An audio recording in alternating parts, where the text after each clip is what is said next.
Welcome, y'all. In this episode, I am joined by author and meditation teacher David Treleaven.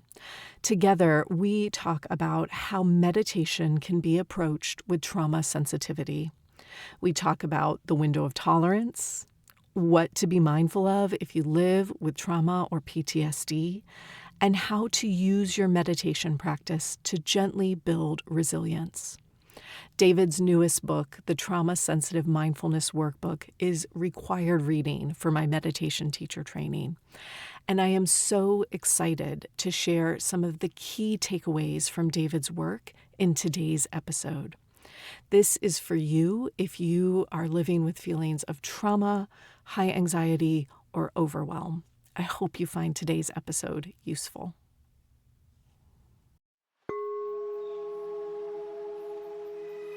Welcome.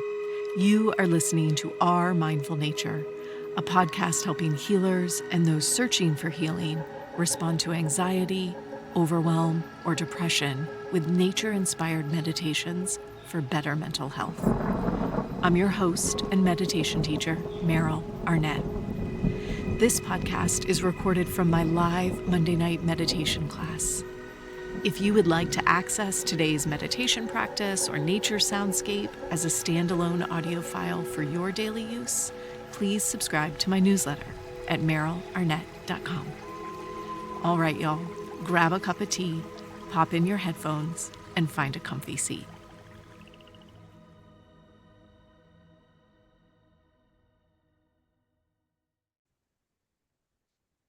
David, I'm so glad to have you on the podcast today. Thanks for joining me.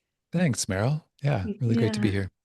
I was mentioning right before we hit record, your newest book, the Trauma Sensitive Mindfulness Workbook, is one that I heavily referenced in my last meditation teacher training. I recommended it to all of my soon-to-be teachers, now teachers out in the world.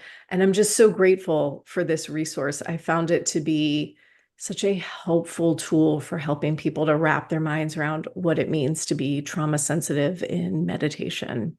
Oh, that's so great. I'm so happy to hear that. It's been out in the world now for, I think, 4 months. So it's started, I'm starting to get some feedback on it, and that makes me happy. And yeah, it's been the main focus is anyone who's teaching or guiding people around mindfulness and meditation, which I know maybe there'll be a lot of meditators here, is just what do they need to know about trauma, and to try to find that balance of there's some things to know, but you don't need to freak out. Like it's just having a safety net instead of trauma's everywhere and we have to be really careful. And it's really just trying to enhance people's teaching. So thanks. That's great.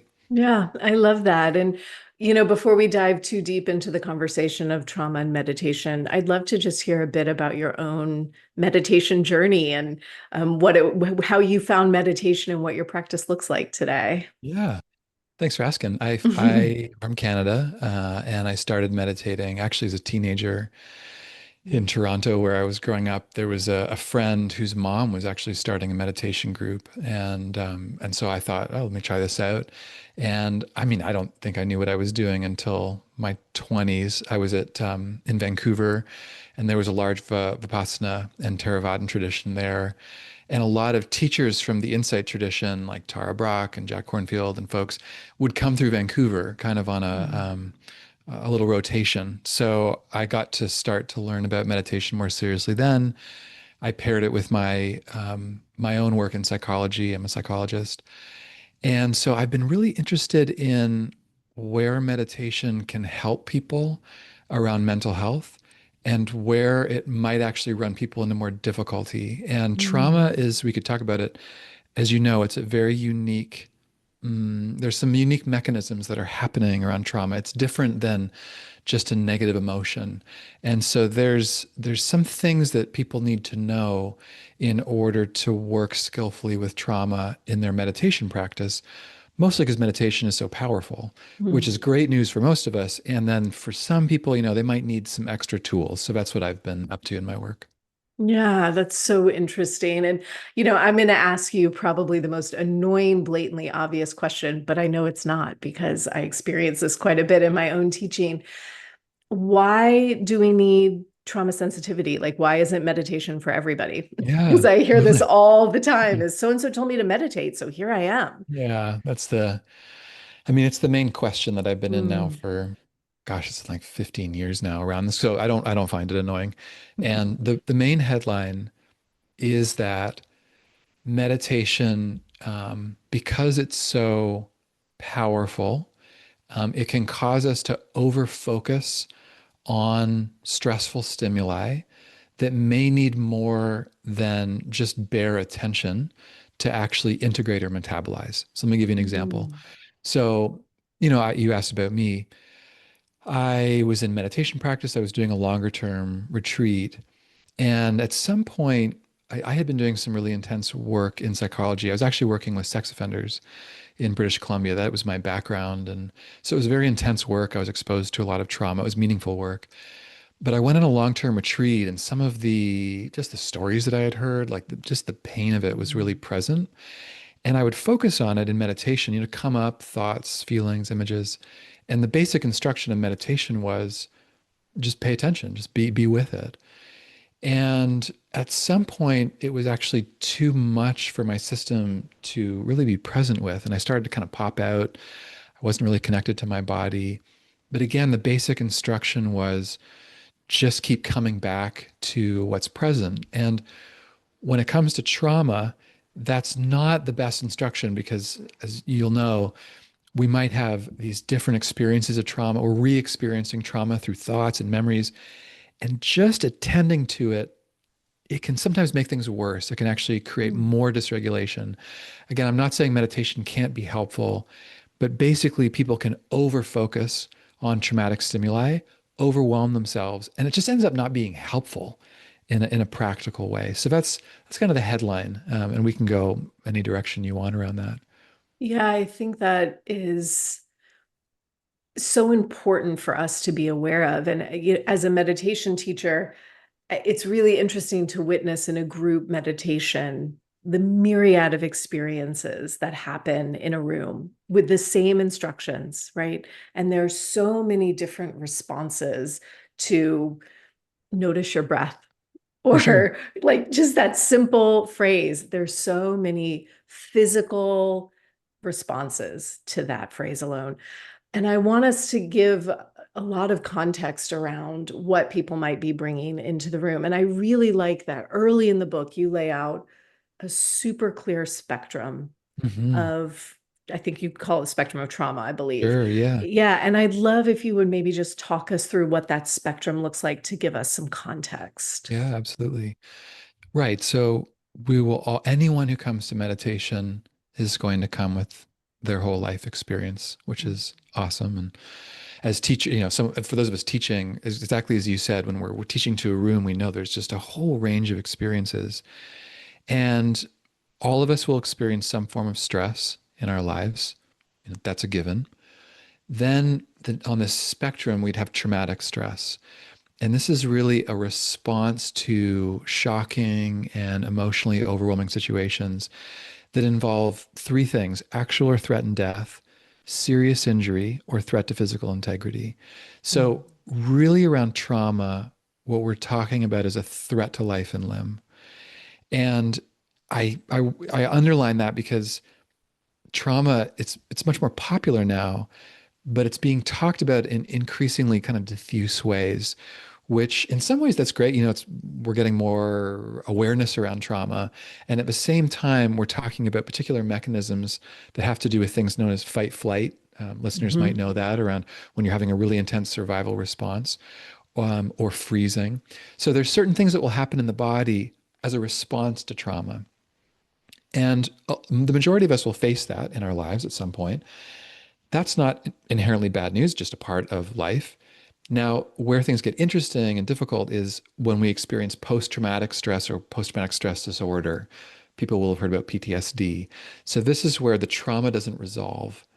And so, again, you think about a room of people meditating, and there's a good chance that a percentage of the room will have in the experience of having unintegrated or unhealed trauma, something really intense that happened that could have been witnessing a trauma, experiencing it directly. And if someone comes into meditation with kind of, you could think of it like a unmetabolized trauma, meditation is ripe for bringing that trauma up. There's actually this Mm, huge study, this big qualitative study done at Brown University that said meditation can lead to the de-repression of traumatic memories. mm, Again, this isn't bad news. It's just knowing if we're going to sit down and pay attention to our breath and slow down, you know, it often things will become, they'll eventually become unearthed. And we want people as teachers or whether we're practicing, we want people to have the tools to know how to work with that skillfully. And my whole argument is don't just keep going right at it. If you're overwhelmed, don't just keep meditating. Sometimes we mm. need a break. Sometimes we need different tools. We can talk more about that. But that's the spectrum. And so mostly I'm working with people with post-traumatic stress or PTSD. That's where I've Mhm. been I've been focused. I'm going to take us just slightly off track for a second because Yeah. I'm very curious. What I'm witnessing quite a bit is people bringing the current political situation in the United States into their meditation practice with huge emotion, huge. Um, where does that fall on the spectrum? That's a great question. It often comes up when we talk about trauma is where would you place something that's threatening but doesn't necessarily fall into those three different areas that I talked about? Yeah. So, for example, what about neglect for a young person in a family, like Mm, intense neglect? That might not fit into a direct threat to life and limb in the way that we might think about it. But then if you think that you're that young person who's being severely neglected, that could have a feeling of my survival's on the line here. I'm not connected. I don't know if I'm safe. So, in answer to your question, it's complicated. But really, what's core is if we're feeling a degree of um, a stress response, again, we talked about fight flight, because of the family system that we're in or the social conditions we're in, our nervous system will be dysregulated, and we need to work with that in particular ways. So, the mm, political situation right now in this moment, a lot of people can feel threatened. Now, what's interesting in my role is I could argue with people and say, well, that's not trauma, and et cetera, et cetera.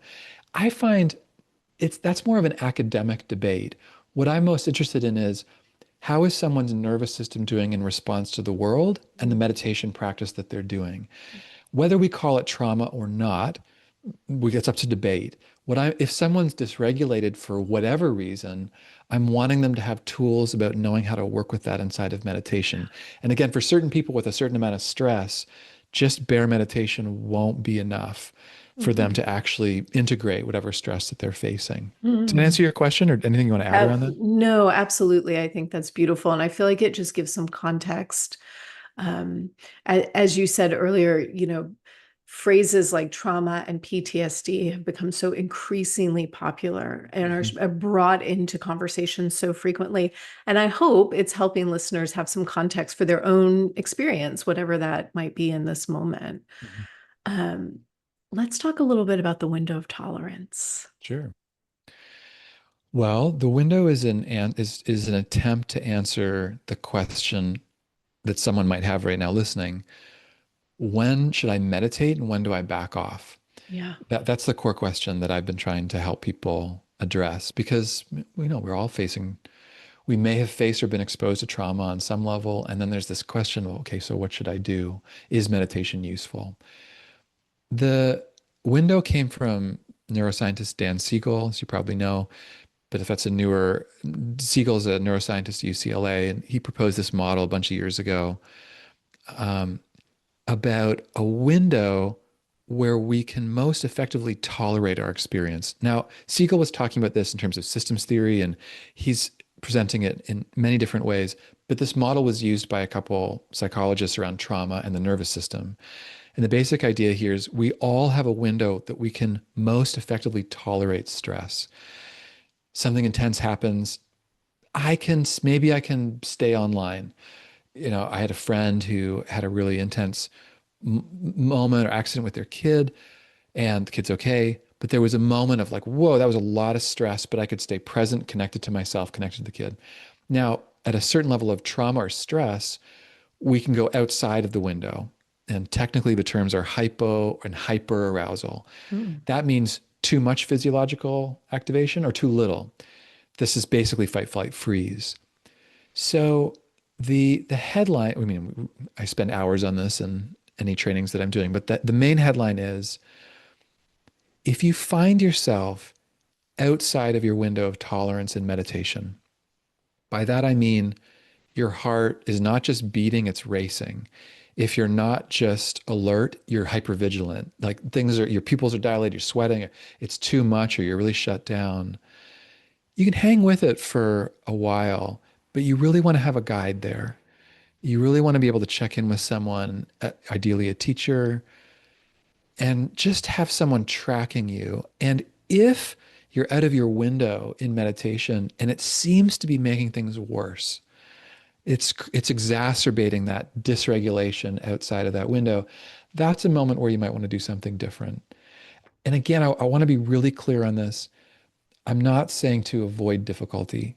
Sometimes people hear this and they think that I'm saying, oh, well, if you're feeling uncomfortable, Mm. back off. And that's meditation grows our capacity to be with difficulty, as you know. We Yes. want that. We can actually heal trauma with meditation, and there's some specific tools that we need to have often to be able to let it run through the nervous system safely. So Mm. that's the window. Anything you want to add from, I don't know, you're teaching it. No, I love that. And I talk about meditation almost as if there were like two separate wings of the practice, one of which just in my own lingo, I refer to sort of as the lifestyle practice, Mm. which would be more of your sort of what I'm going to call standard, like 20 minutes seated, Mhm.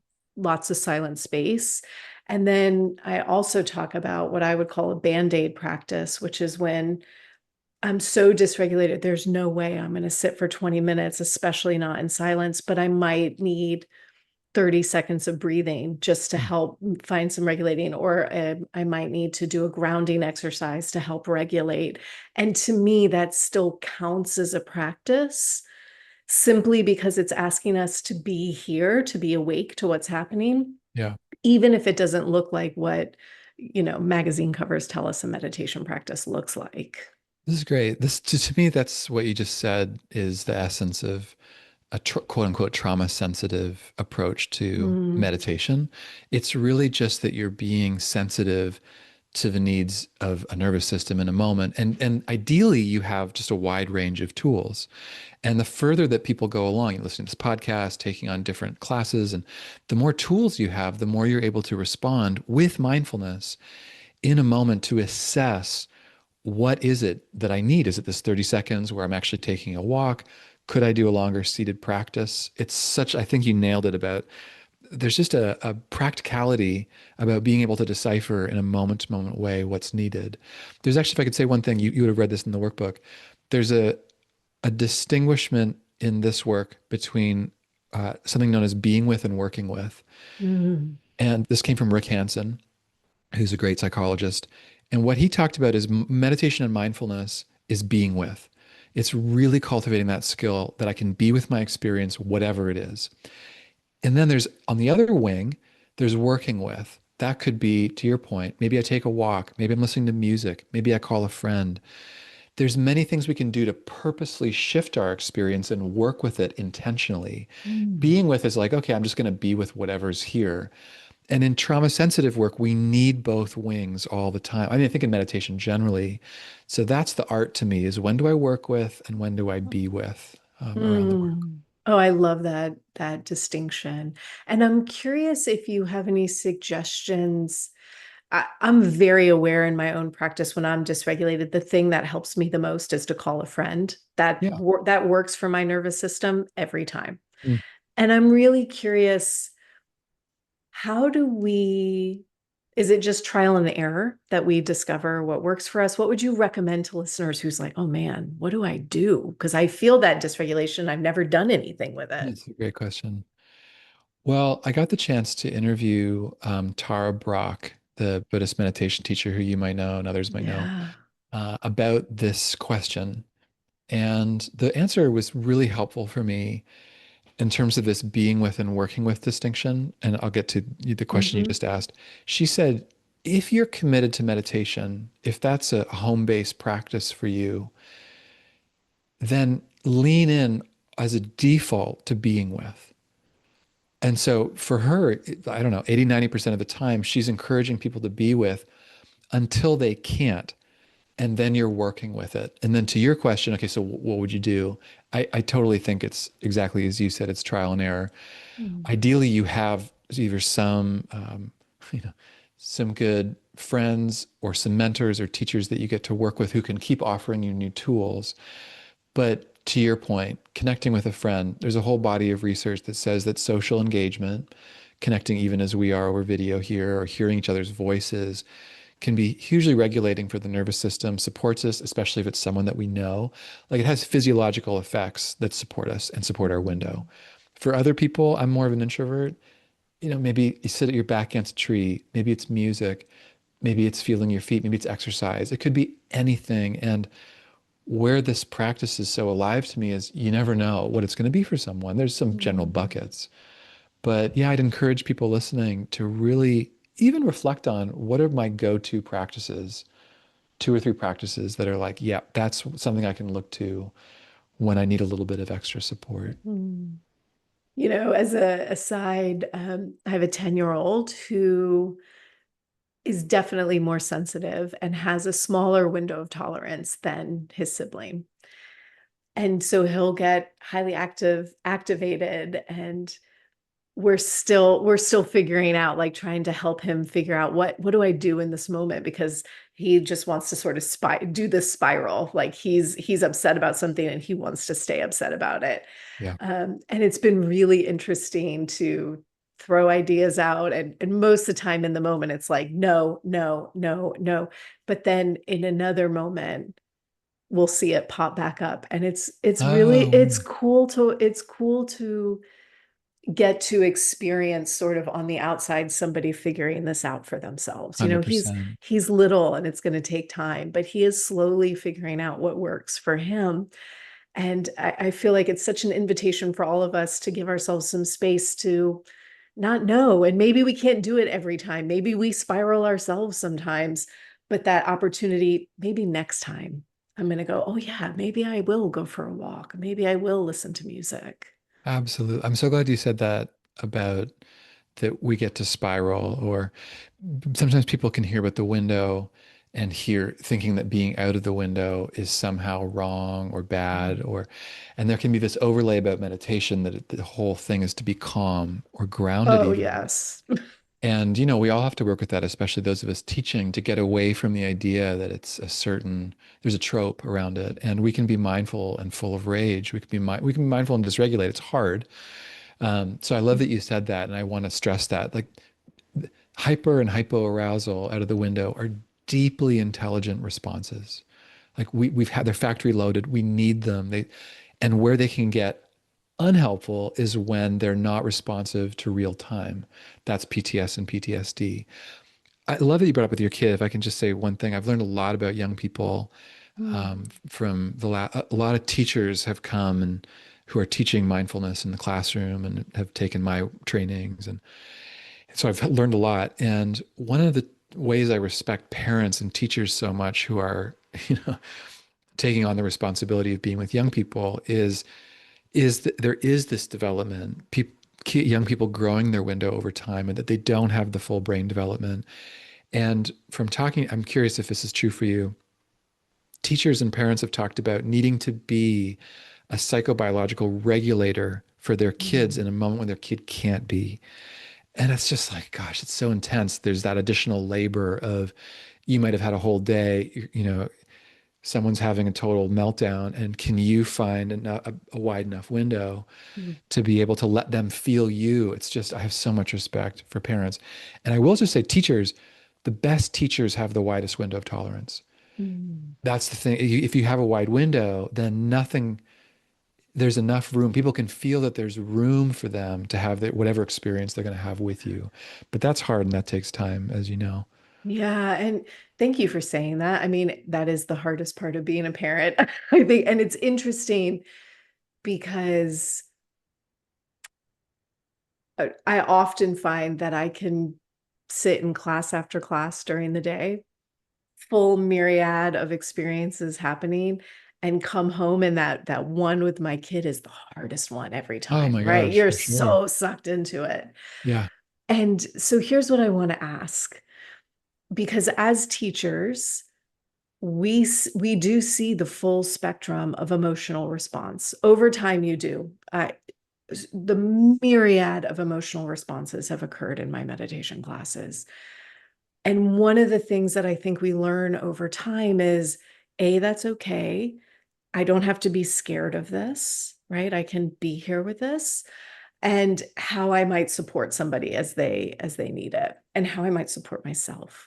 And I want to offer this for listeners too, because if you're practicing at home, you also likely will have the myriad of emotional responses, especially if you're consistent in your practice. You show up day after day, there's going to be a different experience each of those days. So how do we slowly stretch our window of tolerance? I think that's the question I'm asking. Oh, that's the $1 million question with growth and transformation over time. Mm, All the work, my work is in some ways in two parts. Part one is about making sure people are safe, meaning that they're just not doubling down in their practice. That's been a huge part of the focus. But then that goes right to where what you just asked, or that question, which I'm in with you, which is how do we help people widen their window over time? How do we help a family widen over time? mm, Because it's not just a nervous system. We could talk about family systems. We could talk about institutions, communities. That's to me, that's growth. Where growth happens is at the edge. The simplest answer is that people learn the tools that help them to regulate when they've become dysregulated. There's actually a great book called Widen the Window or mm. Widening the Window. It's by Elizabeth Stanley. She's a psychologist at Georgetown University in the US. And that was a whole book on this. And her dissertation was to say, how do you widen the window? And really the answer is once you're dysregulated outside of your window, if you purposely come back, every time you do that, you're widening the window because you're conveying to your own system, I can handle this. I could be present Mm. with this. Something that was intolerable is now more tolerable, which to me is the promise of meditation.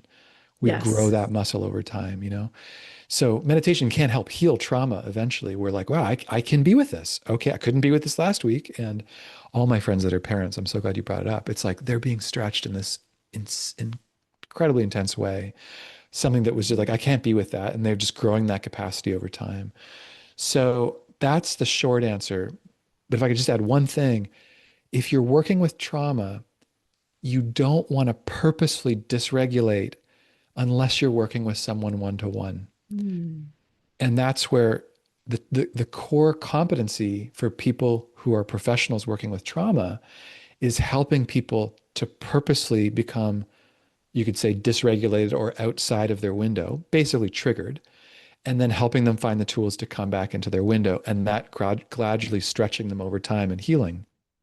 If you're too cavalier about that, and you just ask people to go right into the trauma or the emotion, you don't know what the next move is, that's where people can run into trouble.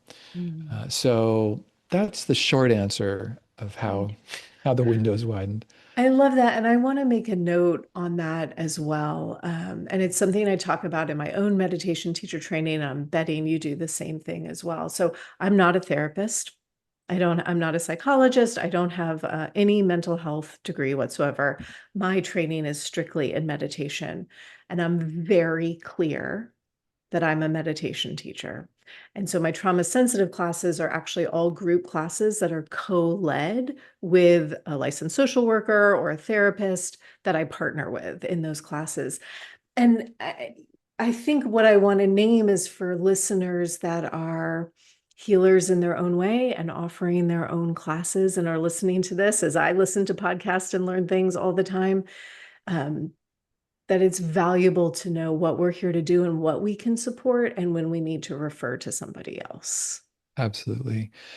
And I think it's such a powerful move if to refer on that it doesn't Mm, have to be bad news. And yes. yeah, that humility it's so important, I think. And again, I don't want this work to sound like, oh, everyone has to be afraid and beware. And but it's so powerful for someone to say, oh, wow, I'm a meditation teacher in your example, someone struggling with trauma, and not just doubling down in the practice and letting them know, here's some referrals, here's how you can work with this. You can continue to work with me.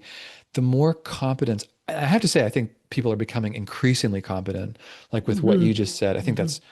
that's really powerful and is becoming a powerful reference point about Hmm. we just know our circle of competence. And it's not bad news if we hit the edge of it at all. If Yeah. trauma comes up in meditation, that's actually not bad news. They felt safe enough that that could happen in practice. So I love that you brought Yeah. that in. It's not, it doesn't need to be a place of shame, I don't think at all. Yeah.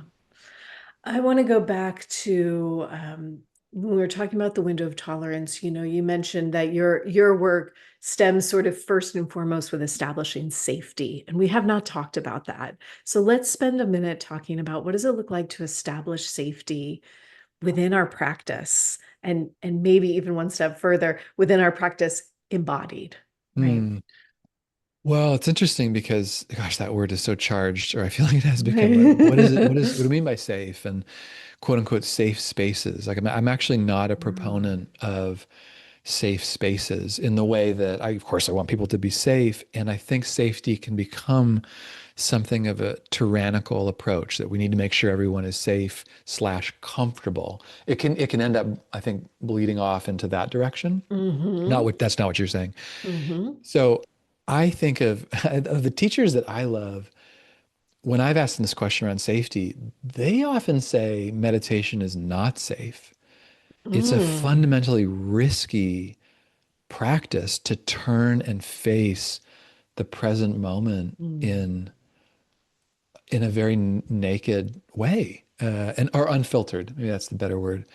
And you're signing up for potentially, as you said earlier, feeling emotions or having, images, thoughts that you might not have been in contact with if you were just checking out, watching TV, which is something I love to do, just getting on YouTube. And like it's a fierce path to me to meditate. So with that said, I still think there's some guardrails to have in place. And the primary thing that I share to meditators is something I shared earlier. Basically, if at any point you find yourself overwhelmed, and by that I don't mean uncomfortable. I mean if you're at the point where it's intolerable, Mm-hmm. that it's okay to take a break. That's a great time to get some support, and that more is not always better in the context of mindfulness and meditation. That's the only guardrail. And for those of us teaching, it's an ethic to me about letting people know, hey, I'm here. You do not need to suffer in isolation, which a lot of people do. They feel embarrassed to just talk about these Yeah. flashbacks they're having or whatever's happening. So that's the guardrail that I'm interested in, is letting people know it's okay to take an off ramp. Sometimes that's actually in service of one's long-term transformation. And there are tools and practices that you can use to help widen your window over time that is not just meditation.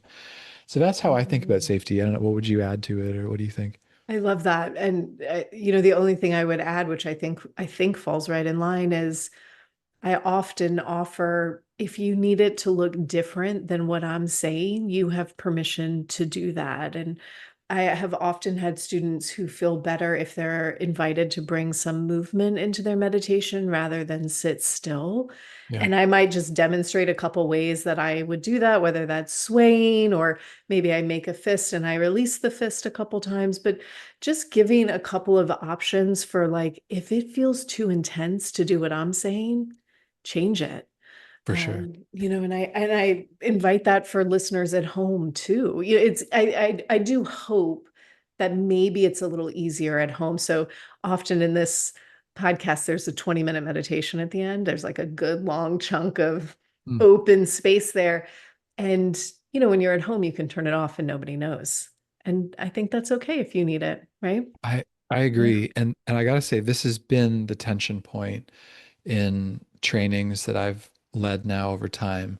This exact place that you're naming is, how do you give permission for people to make the shift while not abandoning the edge of the Ooh. discomfort, right? Ooh, yes. Yeah, that's which it's a dynamic thing. There's no textbook to it.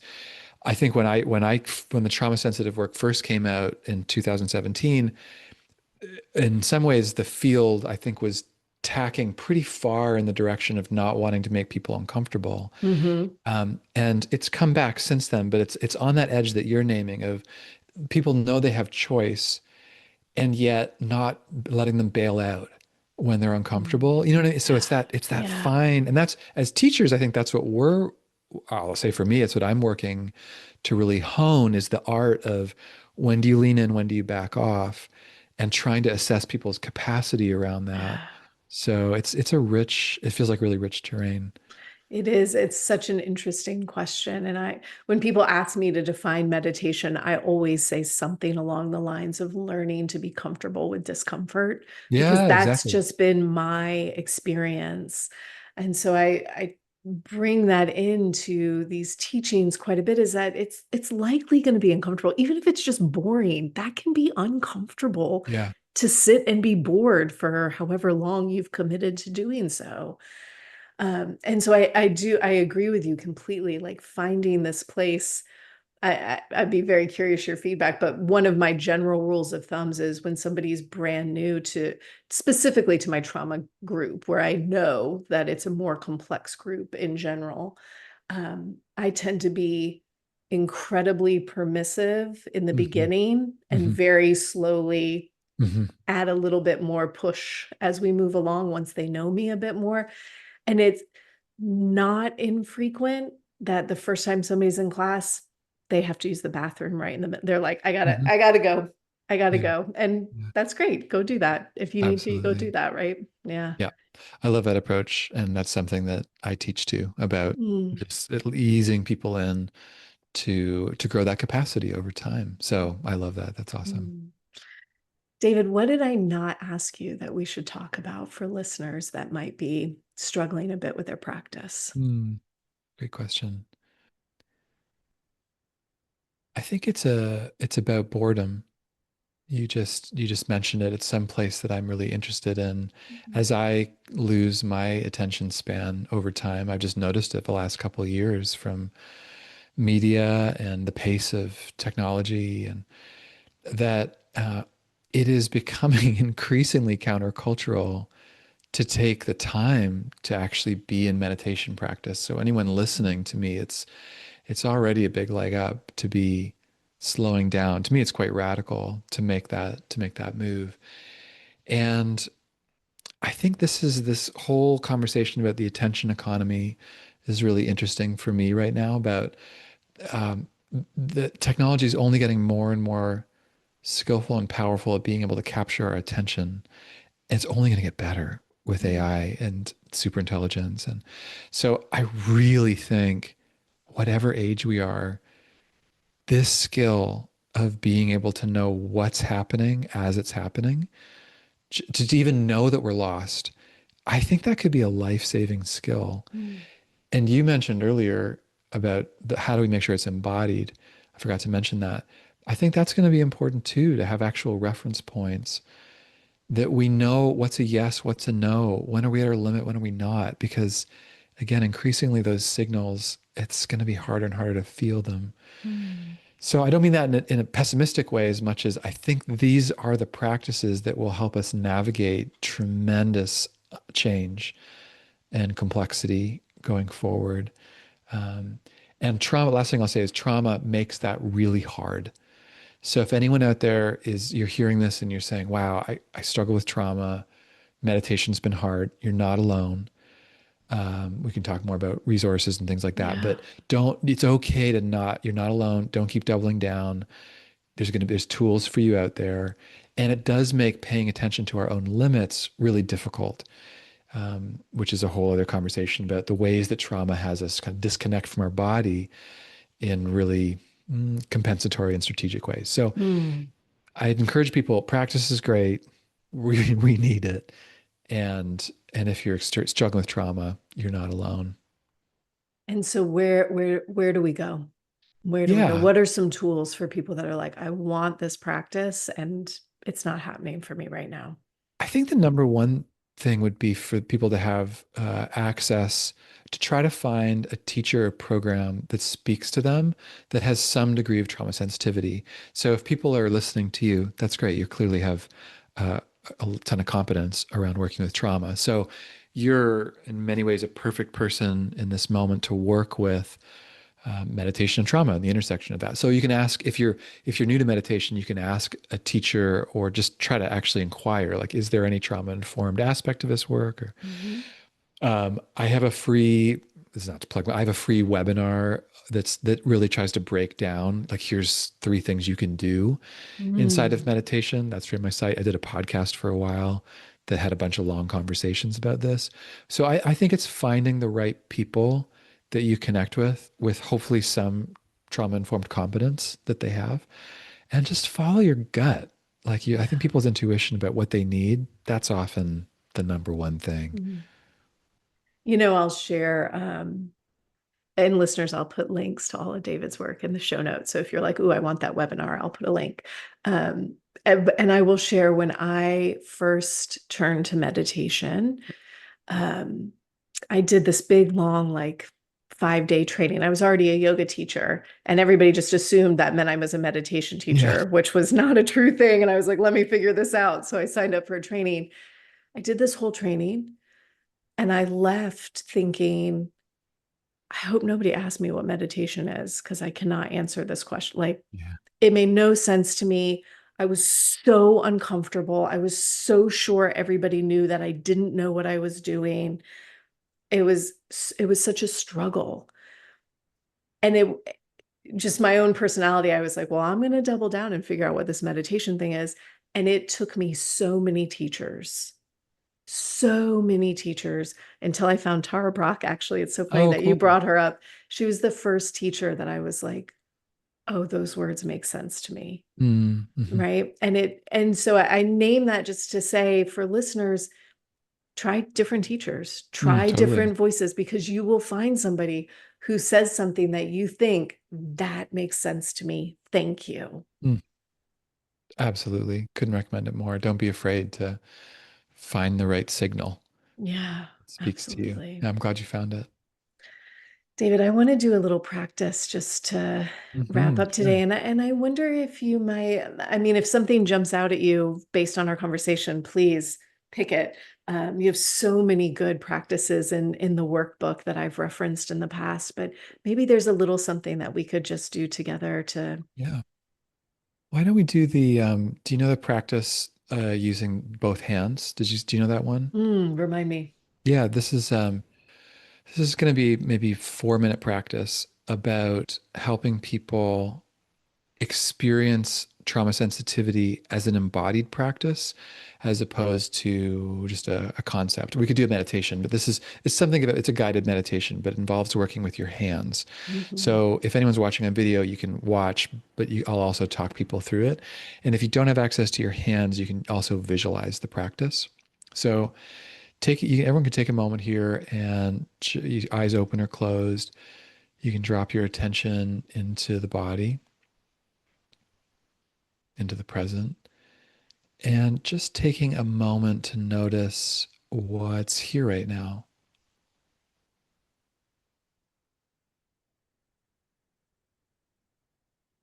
Notice if you were energized by the conversation, or maybe it brought some things up. What's the state of affairs? You could notice your emotional state, your mood, or any sensations that correspond. But just as Tarbach talks about, just taking a sacred pause for a moment here. And then we'll try this practice. You can leave your eyes closed if you want, or if you're watching on video, you can watch me. We're going to do an experiment in 2 parts. Again, to have you feel this idea of trauma sensitivity. And what you're going to do is taking one of your hands, you're going to make a closed fist, and I'm going to have it up here in the camera so you can see, but you can have it in your lap. And imagine that the job of this fist is to stay closed. And so closed fist, and it's taking care of your safety and your survival by staying closed. So really important job. Closed fist, taking care of your safety and your survival. Then here's the experiment. This first part is with the other hand, try to open the fist and really give yourself that experience. Again, closed fist, and by staying closed, it's taking care of your safety, and then try to open it. Notice what happens to the fist. Notice what happens to your breath. Okay, great. You can let that go. You can shake it out if you want. And then we're going to do a part 2. Same thing, closed fist, taking care of your safety and survival. And then into the other hand, bring a quality of care, curiosity, and respect. Really let that fill up your other hand, care, curiosity, and respect. And then whenever you're ready, place that hand underneath the closed fist.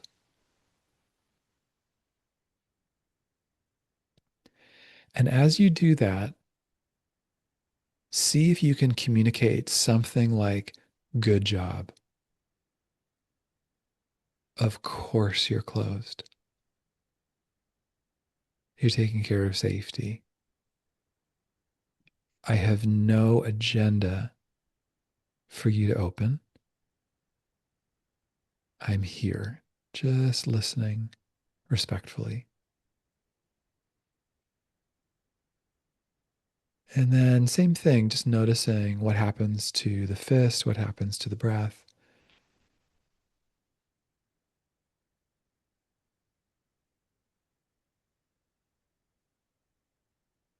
Again, conveying this basic warmth, like nothing is a problem here. Nothing needs to change.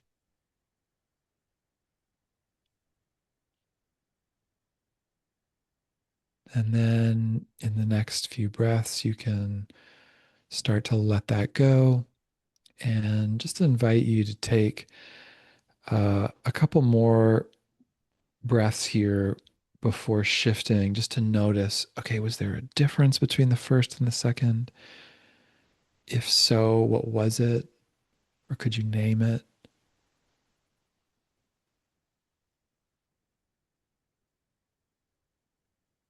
And then whenever you're ready, you can open your eyes and come back, and you can let go of that practice.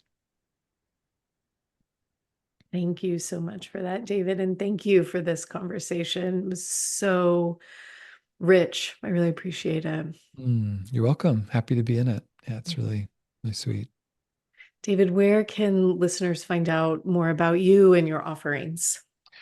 Yeah, my website, best place to go. Just my name, davidtreleaven.com. And there's the podcasts on there. There's webinar training. It's all, everything's there if folks want to go deeper. Love that. I will put it all in the show notes. And thank you again. Thanks, Meryl. Glad to be here.